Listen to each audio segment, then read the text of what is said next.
Visakha boat ప్రమాద బాధిత కుటుంబాల పరామర్శ పేరిట శవ రాజకీయాలకు జగన్ సిద్ధమయ్యారని మంత్రి కొల్లు రవీంద్ర మండిపడ్డారు. జగన్ దుర్మార్గపు చర్యలను హర్షించే పరిస్థితుల్లో మత్స్యకారులు లేరని స్పష్టం చేశారు. ఐక్యతగా ఉండే మత్స్యకారుల మధ్య వైషమ్యాలు రెచ్చగొట్టే చర్యలను సహించబోమని హెచ్చరించారు. పరామర్శ పేరుతో తప్పుడు రాజకీయాలు చేయాలనుకుంటే చూస్తూ ఊరుకోబోమన్నారు. వైసీపీ హయాంలో జరిగిన అన్యాయంపై నిలదీసేందుకు మత్స్యకారులు ఉంటే సమాధానం చెప్పేందుకు జగన్ సిద్ధంగా ఉన్నారా అని మంత్రి కొల్లు రవీంద్ర నిలదీశారు.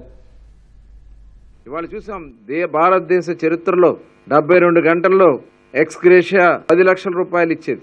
దమ్ముంటే చూపించండి. మీరు తీసుకొచ్చి 5 సంవత్సరాలు మీరు ముఖ్యమంత్రిగా పనిచేశారు. మీరు ఎంతమందికి ఎంత ఇచ్చారో ధైర్యంగా చర్చించి అక్కడ తీసుకొచ్చి చూపించండి.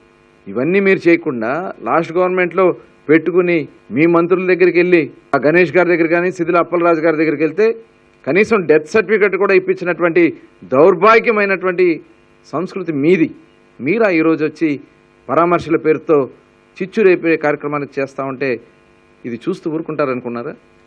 ఏమైంది ఆ రోజున డెత్ సర్టిఫికెట్ ఇప్పించలేనటువంటి వ్యక్తులు మీ పక్కన వచ్చి తప్పుడు సమాచారాలు ఇచ్చి మీరు చేసినటువంటి తప్పిదాన్ని కప్పిపుచ్చుకునే ప్రయత్నం చేయాలని ప్రయత్నం చేస్తే నమ్మే పరిస్థితుల్లో మత్స్యకార కుటుంబాలు లేవనే విషయాన్ని ఈ సందర్భంగా తెలియజేస్తాను.